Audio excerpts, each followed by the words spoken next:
welcome to Butterflies of Wisdom, everyone. And today, this is an interview that you are not going to believe, because I actually have the other side of my life with me on the other end. And the other side of my life, those of you who don't know, is I teach. I teach preschool I've been doing it for 11 years, but I'm lucky enough to have my boss, Josh Woolman, with me, and so I'm going to let Josh Woolman take it away. But before I do, just to give you a context of where we got him from, is Sidwell Friends. He was the assistant head at Sidwell Friends. For those of you who have heard that name over the past couple of years, that is where Michelle and Barack Obama sent their daughters, Sasha and Maria. So just to give you a context where Josh Woolman is coming from, that's where he's coming from. But we're lucky to have him at Country Day. So without further ado, I'm going to let Josh take it away with the philosophy of Aspen Country Day. Well, thank you, Wynn. This is really a privilege and an honor. I feel very lucky to work at a school that really thrives here in Aspen, Colorado, with our core values of character, respect, responsibility, community, and perseverance. We're a school of 260 students, ranging from 3-year-olds through 8th grade. And I would argue that graduates like Wynn, who have really made such a wonderful career and been wonderful adults, are as illustrious as any I've worked with, Wynn. I obviously miss Washington, D.C. at times, but think here in Aspen we have a school that cherishes the arts. We think very carefully and critically about how we incorporate outdoor education into our program, overnight starting in kindergarten, which for East Coasters is really rare. And we have a rigorous academic program where our students go off to both independent boarding schools as well as Aspen High School and within the Valley. And it's a school that will celebrate its 50th anniversary in 2 years, and we are very proud of who we are and really what we stand for. I think that, you know, the values, the core Quaker values that I was lucky to be part of at my old school at Sidwell, really tried to implement and reinforce many of those same values here in Aspen. So it's a great job. I'm surrounded by smiling kids every day, and I feel very lucky. So yes, thank you for having me. And well, you're welcome. And we're also surrounded by Mother Nature. If you have seen the pictures, both Country Day and I have posted on Instagram, you will see beautiful ponds. You will see ducks on those ponds. I am pretty lucky that I get to walk around the campus. As I should do it more than I do, but I am pretty lucky that I get to see Mother Nature right outside my classroom door. And so I know, because I was with you when you did the huge renovation, and I'll have you guys know I started off my job in a trailer, believe it or not, when we were doing this huge renovation, and it's the most beautiful renovation I have ever seen in my life. Now, granted, as you guys know, I was a student there as well. So the renovation has even made ACS more spectacular.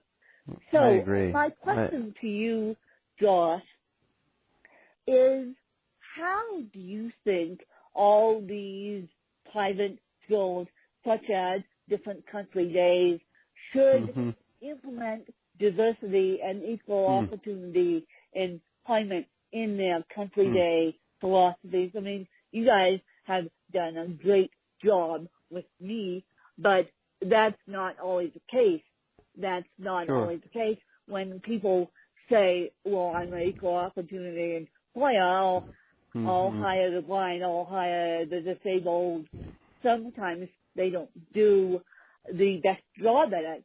So coming from you and coming from your perspective, what would you tell my public audience as to what they need to do publicly, and what would you tell the different country days all across the country about how to integrate equal opportunity and employment/diversity? Well, and a good question. I do go back when I started. I don't know if you remember, but I was following a head of school who got to know you and through your uncle and started the discussion about a job here, and that led to your working in our lower school. And when I first started, John Suter said to me, "Whatever you do, keep Wynn. Keep her happy down in lower school." And I said, "Thank you, John." And it was then that I went, when I first started and seeing different classrooms and all of our different teachers, getting to know people, I saw you in action with our 3, 4, and 5-year-olds, with Kim Baker and others.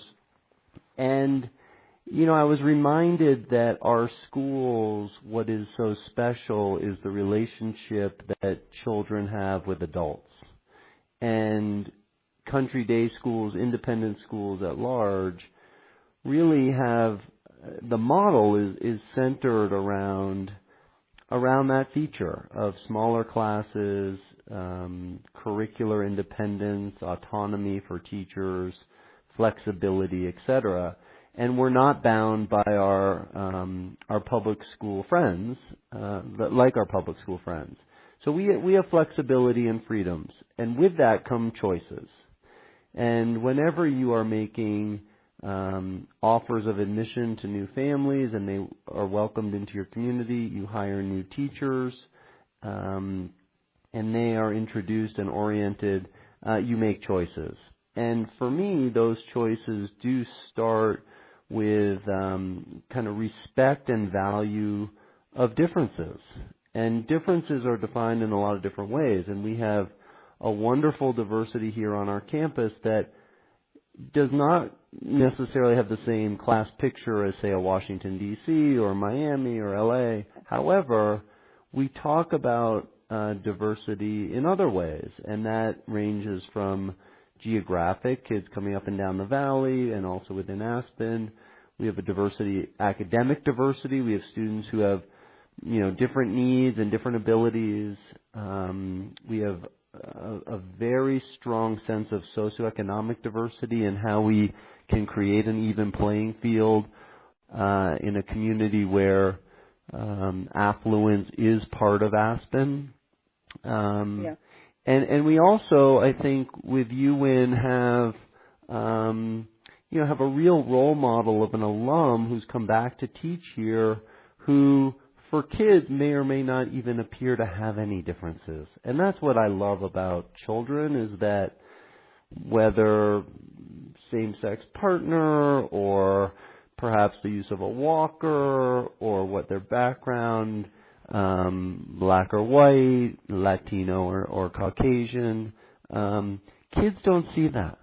They don't. They, especially those young ones.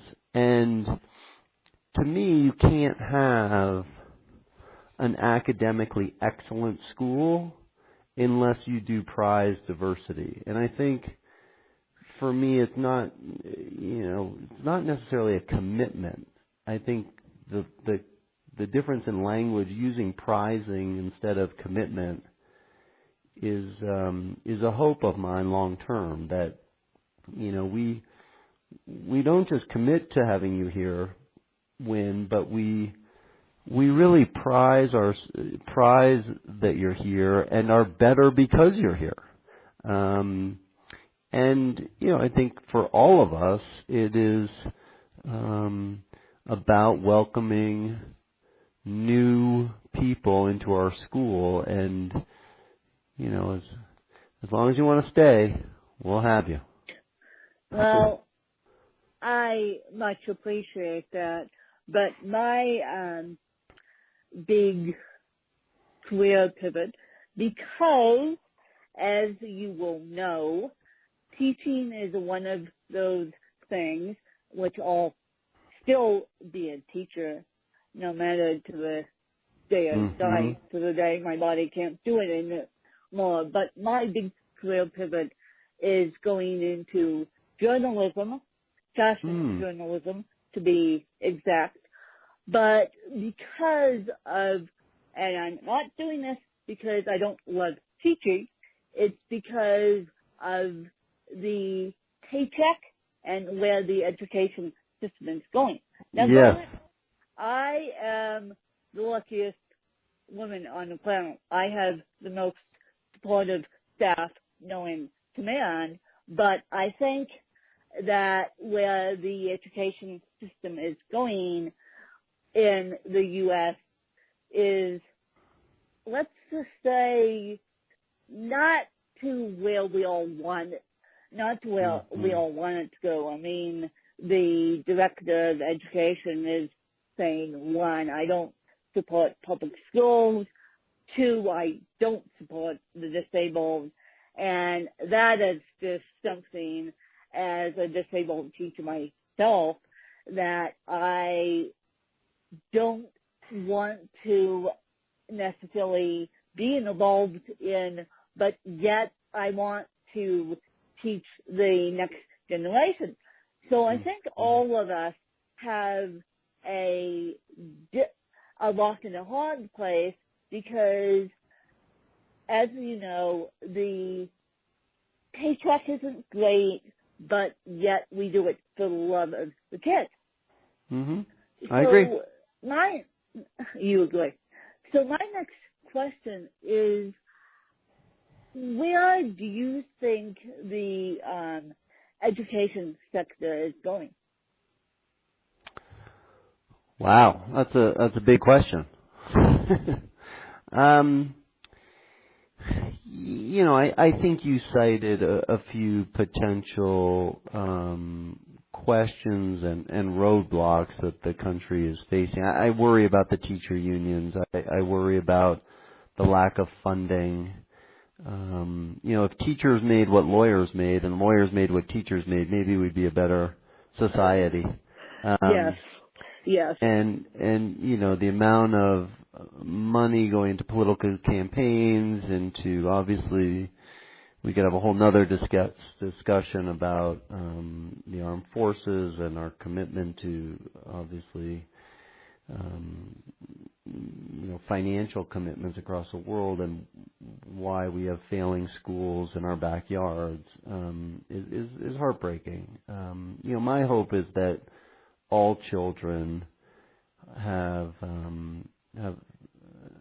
the opportunity for a good education, and unfortunately that's not the case. And yet I work at a school that we are so lucky, with teachers, with program, with facility, parent body who's connected and to their students and love their children, that it's a reminder that not everyone is so lucky. And my hope in leading this school is that our students graduate and do want to make a difference in the world, in whatever capacity that might be. And if they are very successful in business or have means and wealth, that they understand what philanthropy means.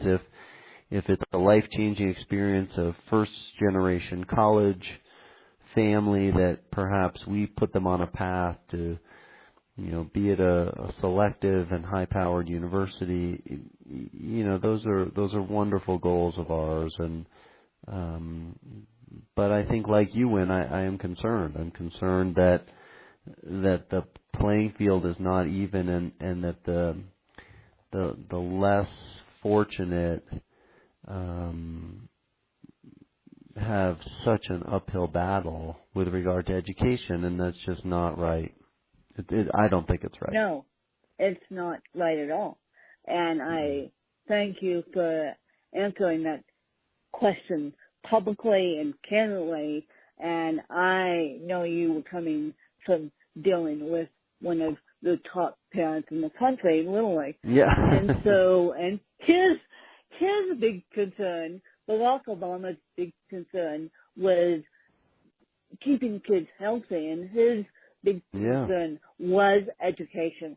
And I know Michelle's concern was keeping kids healthy. She had the Let's Move campaign, and she had everything given to her, but yet she wasn't born with a silver spoon in her mouth. So yet she had the most concerns, like any parent would, of her daughter's education. Sure. So I think it's a fine line. It's literally a fine line, you guys, because there are days, and I'm sure that Josh felt this too at Sidwell Friends, there are days when parents walk into my classroom and don't even say thank you to me, and you guys have heard me talk about that before, and yet there are days that parents do turn around and say thank you for teaching my child. So it's a fine line as to what you want with your child's education. Now, granted, we're dealing with the K through eighth grade school here, so we're dealing with the 7-year-old who has the iPad, yes, and that's going to be my next question to Josh, is how do you feel about kids and technology? Well, I feel as though technology has become a double-edged sword. I think that there are incredible avenues that our kids can explore through technology that when I was in school, or you were in school, Wynn, that perhaps weren't as accessible. To have a meaningful relationship with a school overseas or in another part of the country, and to have the research ability and even to learn to type with their thumbs on an iPad is just different. That being said, I think that we have to also be very careful with what we expose young children to, and that's not only the issues that potentially we could see as this generation becomes adults with different concerns, but also how hurtful technology can be when used improperly. I think social emotionally, kids are still as fragile as they've always been, and to give them at sometimes a real weapon is not necessarily a good thing. But I think we here have tried to hold a line with using technology as a benefit to the program, but holding parents accountable, kids, where we have a very strict cell phone policy during the day where kids can't use them. There's no electronics on field trips, outdoor ed, on the buses. I think that's not always the case, and we hold pretty firm with that, which I like. and yet we don't want to ignore that we live in 2017, and technology is just a different part of kids' lives. I mean, they're agile with technology for sure, in a way that their parents and teachers sometimes are not. Oh, yes, they are. That's why now you guys know why I keep my cell phone locked in my, I keep a passcode on my cell phone because my classroom, unfortunately, there's 10,000 people walking through my classroom due to they use it as an event space for the lower school.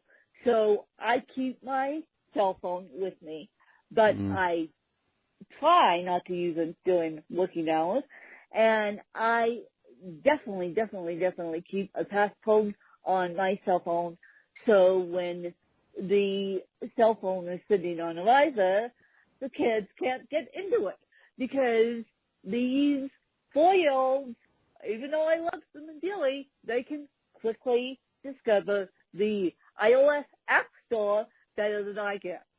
And so I'm happy to say that most of these kids don't use technology because of our strict technology policies. As Josh just said, the no technology on field trips, the no technology on outdoor ed trips, and yes, let's talk about outdoor ed trips. Yes, go ahead, Josh. You can take it away on that one, and then we can have a conversation on outdoor ed. And I do want to mention that they do a fabulous play at the end of April, which is part of Country Day's philosophy. Yes, no, I think outdoor education and the all-school play are truly the pillars of our school. You can learn algebra and read different books anywhere, but to hear about the resilience and independence in the outdoors that our kids have, and whether it's biking and canoeing and bouldering and skiing, it's an amazing feature of the school. When you alluded to what for me is really a highlight of the year, the all-school play is a weekend at the end of April where every student in the school performs on stage at the Wheeler Opera House in our hometown of Aspen, and their self-confidence, their willingness to put themselves out there, boys, girls, thespians, non-thespians, singing, dancing, goofy, serious. It's bringing the whole school together, led by our amazing drama director, Marcy Sketch, a play for the ages.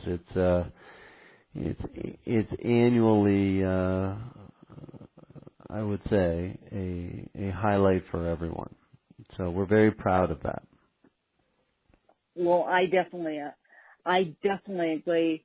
Now, you guys may think of country days all across the country, but one of the things that makes all country days stand out is they might have the same core philosophies, arts, outdoors, education, but they use them in totally different ways. So no, they're not connected. No, we're not connected to the country day in California. We got asked once. I don't know, and so they put that in the newsletter. The newsletter, all the country days connected, and I always knew that they want, but a lot of people don't. A lot of people think that all country days are equal. No, I agree. They're not. I mean, they're on the same family, but obviously you have a different culture in a place like Aspen than you might in California or Connecticut or Florida. Yeah. So they are different. Exactly. Yeah. They are different. We just share the same name. We just share the same name. We may even share the same philosophies, but they all just do different within those philosophies. So I just wanted to let you guys know that if you see or hear a country day out in California, or if you see or hear a country day out in New York, they're not connected to my country day. And the reason why I say my country day is because not only do I work up there, I was lucky enough to experience the students I do. So I got the lucky stick on both ends. And before I let Josh go back to doing fabulous work for Country A, I want to toss the mic over to him and see what he has to ask me. Well, again, I do want to thank you for having me. This is a treat, and I've been looking forward to it, and I'm always taken with what you've done, Win, and I have your autographed book on my bookshelf, and love seeing you here at school. I'm going to ask you two questions, perhaps, if there's time, and both have kind of maybe for your creative and thinking cap. And the first is, if you had 3 wishes, what would those wishes be? Oh boy. Oh boy. If I had 3 wishes, what would those wishes be? Well, one is never, ever, ever, ever, ever leave my teaching. Oh my God, the luckiest end of the stick, as I alluded to earlier. My second wish would, I would like to see education get better and stronger, especially for those in special ed. And you guys know, my fan base knows by now I have a strong feeling about special ed, and just watching the progression of special ed, I truly wish we could be on the equal playing field. And the third wish, God, that's hard. I don't know, because as I said, I got the lucky stick. I was blessed enough to go to a private school as a child, never been bullied in my life. And so because of the deep roots of respect that Country Day has for diversity and for differences, so my third wish would, I guess, people have a better understanding of the disabled and teaching in general. Well said. Well said. Well, with your teaching, then, my second question is, will you share with your audience your 3 favorite Aspen Country Day School memories? Oh, would I ever. Okay.